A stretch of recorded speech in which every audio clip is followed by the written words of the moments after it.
The champagne was still bubbling in crystal glasses. The photographer was capturing what should have been the happiest moments of a young woman's life. The string quartet played softly as 300 guests mingled in elegant celebration. But when 24-year-old Jessica walked down that marble hallway looking for her new husband, when she pushed open that locked door expecting to find him adjusting his tie or taking a quiet moment to himself, what she discovered instead would destroy not just her marriage, but her entire family forever. There, in the venue's private suite, was her husband of less than 4 hours locked in a passionate embrace with her own mother. The woman who had raised her, who had walked her down the aisle just hours earlier, who had whispered, "I love you," as she adjusted Jessica's wedding dress for the final time. How does a fairy tale wedding turn into a nightmare that splits families apart and leaves a young bride questioning everything she thought she knew about the people she trusted most? How does a mother betray her own daughter on what was supposed to be the most sacred day of her life?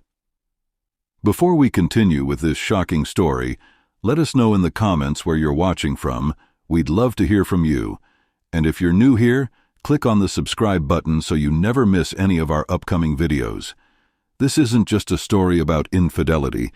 This is a story about the ultimate betrayal and how sometimes the people closest to us are capable of unimaginable cruelty. Meet Jessica Martinez, a radiant 24-year-old elementary school teacher from Phoenix, Arizona. She had that kind of genuine warmth that made children gravitate toward her and parents trust her instantly. Jessica believed in fairy tales, in true love, in the goodness of people. She'd been planning her wedding since she was 8 years old, collecting magazine clippings of wedding dresses and writing her dream vows in a diary she kept hidden under her bed. When she met David Thompson at a charity fundraiser 2 years earlier, she knew immediately that he was the man she wanted to spend her life with. David was 31, 7 years older than Jessica, with the kind of confidence that comes from success in business and life. He owned a small but thriving construction company and had that rugged, dependable appeal that made Jessica feel protected and cherished. He was charming in an understated way, the type of man who remembered to bring flowers for no reason, and who could fix anything that broke around the house. David had a way of making Jessica feel like she was the only woman in the room, but he also had an easy charm that made everyone like him instantly, including Jessica's family. Then there was Patricia Martinez, Jessica's 47-year-old mother, a woman who had dedicated her entire life to raising her daughter after Jessica's father died in a workplace accident when Jessica was only 10. Patricia had never remarried, claiming that she could never love another man the way she had loved Jessica's father. She was stunning in that timeless way that some women possess, with silver-streaked dark hair that she wore in an elegant updo, and the kind of grace that made people assume she came from money, though she actually worked 2 jobs to provide for Jessica's education. Patricia was respected in their community, known for her volunteer work and her devotion to her daughter. She had saved for years to give Jessica the wedding of her dreams at the Phoenician Resort, one of Arizona's most exclusive venues. The wedding was set for a perfect October evening, with the desert sunset providing a backdrop that looked like something from a movie. 300 guests, including family members who had flown in from Mexico and across the United States, filled the resort's stunning outdoor ceremony space. The guest list included Jessica's teaching colleagues, David's business associates, and childhood friends who had grown up hearing about Jessica's dream wedding. This wasn't just a marriage ceremony. It was supposed to be the celebration of a close-knit family gaining a new member, a moment that would strengthen bonds and create new ones. The relationship between David and Jessica had unfolded like a romantic movie for the first year. He would surprise her with weekend getaways to Sedona, leave sweet notes in her lunch bag, and call her mother to coordinate surprise birthday parties. Jessica's friends teased her about finding a man who was almost too perfect, and Patricia would beam with pride whenever David would help around the house or remember to ask about her work at the hospital where she served as a patient advocate. David seemed to fit seamlessly into their small family, filling a void that had existed since Jessica's father died 14 years earlier. But around 6 months before the wedding, subtle changes began to emerge that Jessica later realized were warning signs she should have recognized. David started visiting their house more frequently when Jessica was at work, claiming he wanted to help Patricia with wedding planning or household projects that were too heavy for her to handle alone. He would show up on Saturday mornings with coffee and pastries, saying he wanted to discuss wedding details, but these conversations would stretch for hours while Jessica was at her weekend tutoring sessions. Patricia began mentioning David more frequently in casual conversation, praising his thoughtfulness, his work ethic, his plans for providing for Jessica's future. The compliments David paid to Patricia became more personal and frequent. He would tell her she looked beautiful when she was clearly dressed up for no particular reason. He would comment on her perfume, her hair, her cooking in ways that seemed to cross the line between politeness and flirtation. When Jessica mentioned feeling uncomfortable about the way David talked to her mother, Patricia laughed it off, saying that David was just being respectful and appreciative of the woman who had raised the love of his life. Jessica convinced herself that she was being paranoid, that her mother deserved to feel appreciated after so many years of sacrifice and loneliness. Wedding scandals often involve secrets that have been building for months, with family members sharing inappropriate relationships while the bride or groom remains unaware. 3 months before the wedding, Jessica's Aunt Carmen pulled her aside at a family barbecue and expressed concern about how much time David and Patricia were spending together. Carmen had noticed them having what appeared to be intimate conversations at family gatherings, whispering and laughing in ways that seemed inappropriate for a future son-in-law and mother-in-law. Jessica defended both David and her mother, insisting that Carmen was reading too much into their close relationship and that she was grateful her fiancé got along so well with her family. Kind of clear Arizona sky that makes everything look like a postcard. Jessica woke up in the bridal suite at the Phoenician resort, surrounded by her bridesmaids and feeling like she was floating in a dream. She had barely slept, not from nerves but from pure excitement about finally marrying the man she loved more than anything in the world. The morning began with champagne and laughter as Jessica's childhood friends helped her into her wedding dress, a stunning ivory silk gown with hand-sewn pearls that Patricia had surprised her with, claiming she'd been saving for it since Jessica was born. Patricia arrived at the bridal suite around 10 in the morning, looking more beautiful than Jessica had ever seen her. She wore a deep burgundy dress that complemented Jessica's coloring perfectly, and she'd had her hair and makeup done professionally for the first time in years. There was something different about Patricia that morning, a glow that Jessica attributed to the joy of seeing her only daughter get married. Patricia helped Jessica with her jewelry, the same pearl earrings and necklace that Jessica's grandmother had worn at her own wedding 60 years earlier. They shared a moment looking in the mirror together, mother and daughter, both crying happy tears about the perfect day that lay ahead. Meanwhile, David was getting ready in the groom's suite with his groomsmen, but he seemed distracted and kept checking his phone. His best man, Marcus, later told investigators that David had been unusually quiet that morning and had asked several times what time the ceremony would start, as if he were anxious about something. David kept looking toward the door and checking his appearance in the mirror more than seemed normal, even for a nervous groom. When Marcus asked if he was having cold feet, David had laughed and said he'd never been more sure of anything in his life, but his behavior suggested otherwise. The morning passed in a blur of final dress adjustments, photography sessions, and the controlled chaos that comes with orchestrating a 300-person wedding. Patricia was everywhere, helping coordinate flowers, checking with the caterer, making sure every detail was perfect for her daughter's special day. She seemed to have endless energy and kept disappearing for brief periods, claiming she was handling last-minute vendor communications or checking on out-of-town relatives who were staying at the hotel. Jessica was so focused on her own preparations that she didn't notice how often her mother stepped away or how long these absences lasted. She was just grateful to have such a dedicated mother who wanted everything to be perfect for her special day. The ceremony began at 4 o'clock as the Arizona sun started its descent toward the desert mountains, casting everything in that golden light that makes Phoenix sunsets famous around the world. Jessica walked down the aisle on the arm of her uncle Roberto, Patricia's brother, who had flown in from California to stand in for Jessica's deceased father. She looked radiant in her silk gown, practically glowing with happiness, as she saw David waiting for her at the altar, looking handsome in his black tuxedo with a burgundy tie that matched Patricia's dress. The 300 guests rose to their feet, many of them wiping away tears at the sight of the beautiful bride who had grown up before their eyes. David's reaction when he saw Jessica walking toward him was everything she had dreamed of. His eyes filled with tears, and he mouthed, "You're beautiful," as she approached the altar. But several guests later reported that David's eyes seemed to wander during the ceremony, occasionally glancing toward the front row where Patricia sat beaming with pride. Patricia looked stunning that afternoon, her silver-streaked hair catching the light, her face radiant with what everyone assumed was maternal joy. She dabbed at her eyes with a lace handkerchief during the exchange of vows, the picture of a devoted mother watching her daughter marry the man of her dreams. The ceremony itself was everything Jessica had imagined since childhood.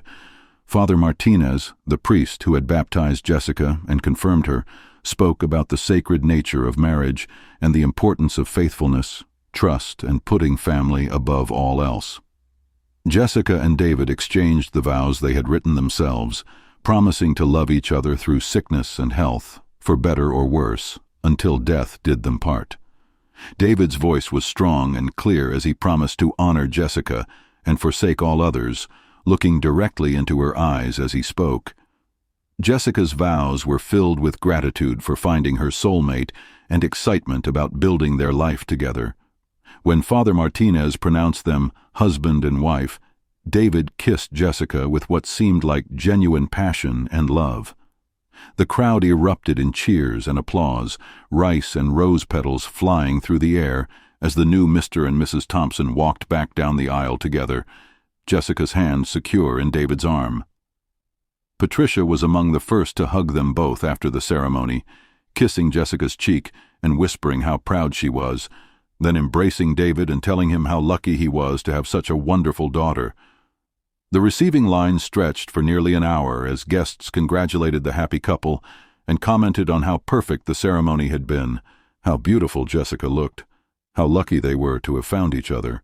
The cocktail hour took place on the resort's terrace overlooking the desert landscape, with the Phoenix Mountains providing a breathtaking backdrop as the sun continued its descent toward the horizon.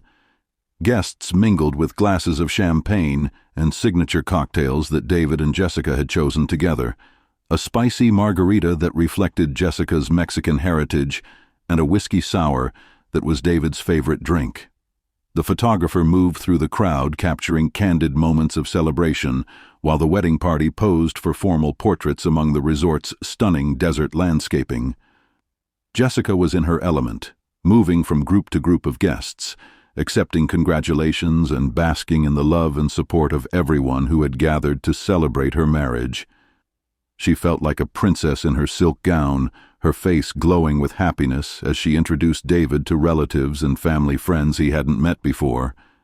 David played his part perfectly, charming Jessica's extended family with stories about how he had fallen in love with their daughter, how he planned to take care of her, how grateful he was to be joining such a wonderful family.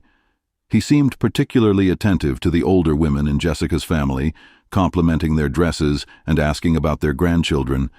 But as the evening progressed, some guests began to notice small things that seemed slightly off.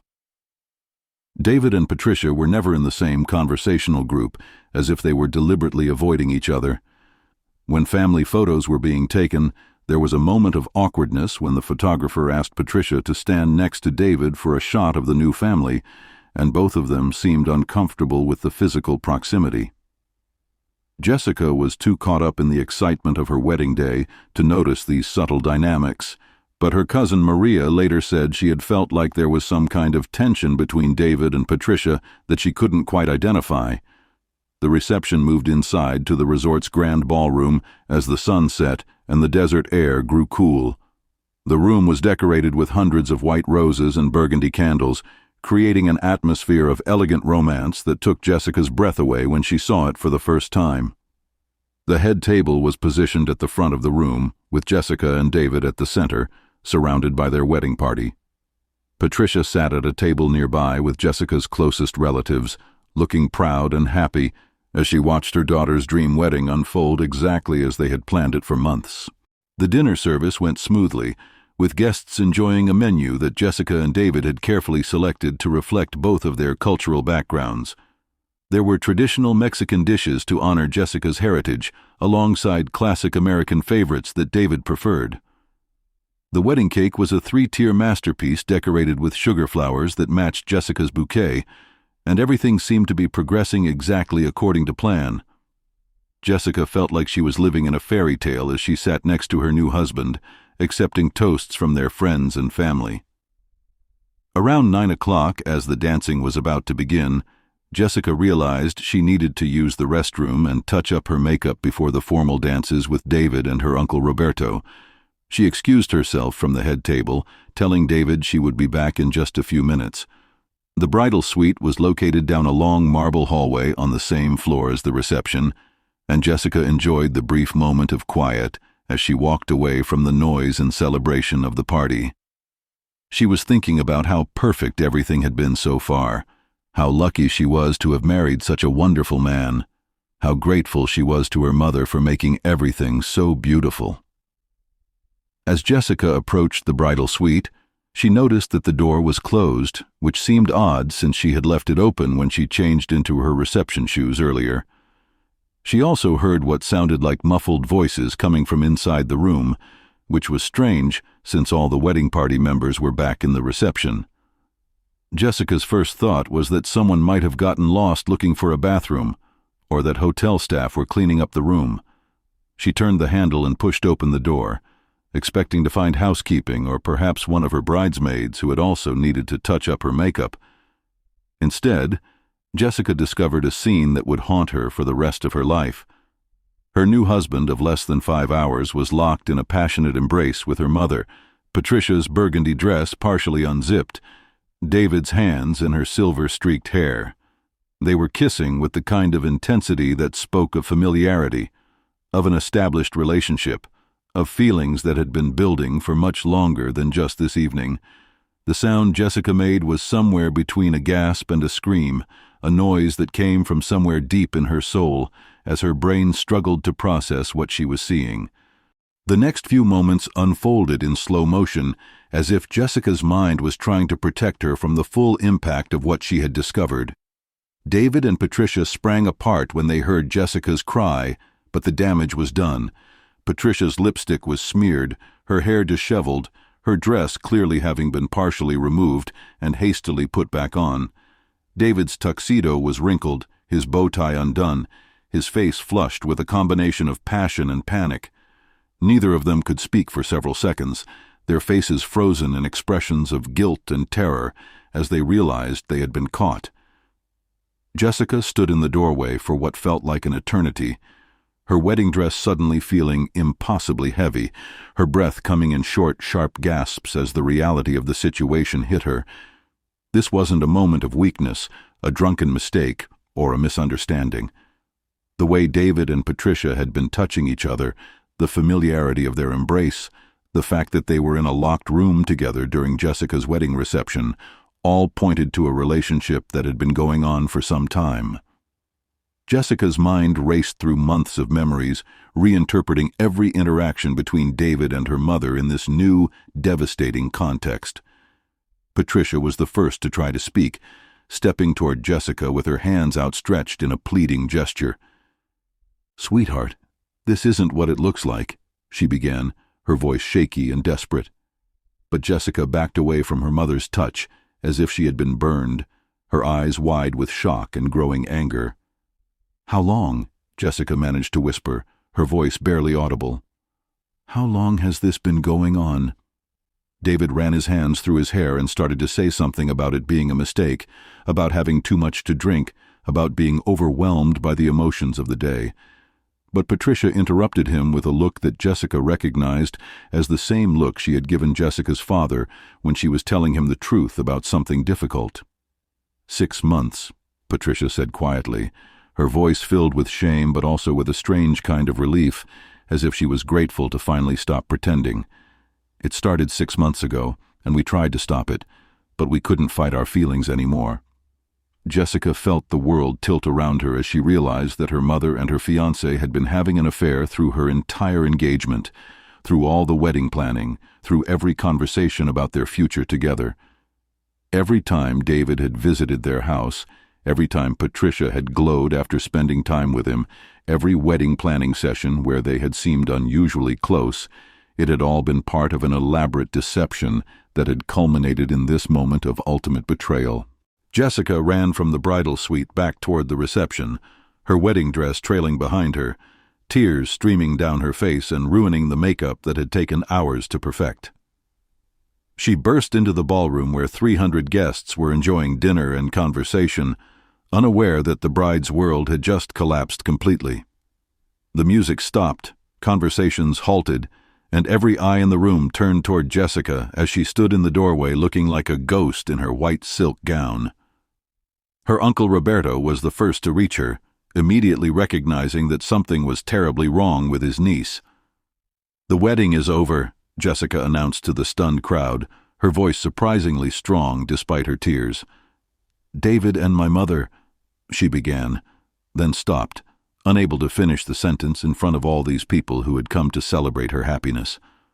Roberto put his arm around Jessica's shoulders and quickly began directing guests toward the exit, explaining that there had been a family emergency and the reception would not continue. Most of the guests left quietly and quickly, sensing that something serious had happened, but not understanding exactly what. David and Patricia returned to the reception about 10 minutes after Jessica, both of them clearly distressed, but trying to maintain some semblance of composure. Several family members demanded to know what was happening, and when the truth came out, the reactions were swift and brutal. Jessica's Uncle Carlos, Patricia's younger brother, confronted David in front of the remaining guests, his voice shaking with rage as he called David every name he could think of in both English and Spanish. Patricia's sister Elena slapped her across the face and told her she was dead to the family, that she had dishonored not just Jessica, but the memory of Jessica's father. The final image that would stay with everyone who witnessed it was Jessica in her wedding dress, sitting alone at the head table that had been decorated with white roses and burgundy candles, her bouquet discarded on the floor, her face buried in her hands as the reality of her situation sank in. In the span of less than an hour, she had lost both her husband and her mother, the two people she had trusted most in the world. The wedding that was supposed to be the beginning of her happily ever after had become the end of the family she thought she knew. 2 years later, Jessica has rebuilt her life piece by piece, though the scars from that October evening remain. She moved to Denver immediately after the wedding, unable to stay in Phoenix where every street corner and familiar place held memories of her betrayal. She continued teaching, finding solace in working with children whose innocence and trust reminded her that not everyone in the world was capable of such calculated deception. Jessica eventually started therapy, which helped her understand that her mother's and David's actions were about their own character flaws and weaknesses, not about anything she had done wrong or failed to do right. The legal aftermath was complicated and painful. Jessica had the marriage annulled rather than pursuing a divorce, wanting to erase any legal connection to David as completely as possible. Patricia attempted to reach out several times in the months following the wedding, sending letters and flowers with apologies and explanations about loneliness and making mistakes. But Jessica returned everything unopened, eventually having her lawyer send a cease and desist letter demanding that Patricia stop all contact. Jessica learned through relatives that David and Patricia had continued their relationship for about 6 months after the wedding, before it ended badly, leaving Patricia alone and ostracized from her family. The hardest part for Jessica wasn't even the betrayal itself, but the way it changed her understanding of her entire life history. Every memory of her childhood, every moment she had thought her mother was being protective or loving, every sacrifice Patricia had claimed to make for Jessica's benefit, now felt tainted by the knowledge that Patricia was capable of such devastating selfishness. Jessica had to rebuild not just her life, but her entire understanding of who her mother was and what their relationship had really meant. But Jessica also discovered something important about her own strength and resilience. She learned that it's possible to lose everything you thought you knew about love and family and still find a way to keep going. She learned that trust is a choice, not a guarantee, and that loving someone doesn't mean you have to let them destroy you. She learned that some people are broken in ways that make them dangerous, even to the people they claim to love most, and that protecting yourself from those people isn't selfish but necessary. What would you do if you discovered this kind of betrayal on your wedding day? Could you ever forgive a parent who chose their own desires over your well-being? How would you rebuild your ability to trust people after learning that the two people you loved most were capable of such calculated cruelty? Let us know in the comments what you think about Jessica's story, and tell us how you would handle discovering such a devastating secret. If this story moved you, hit that like button to help us share more real stories about resilience and survival.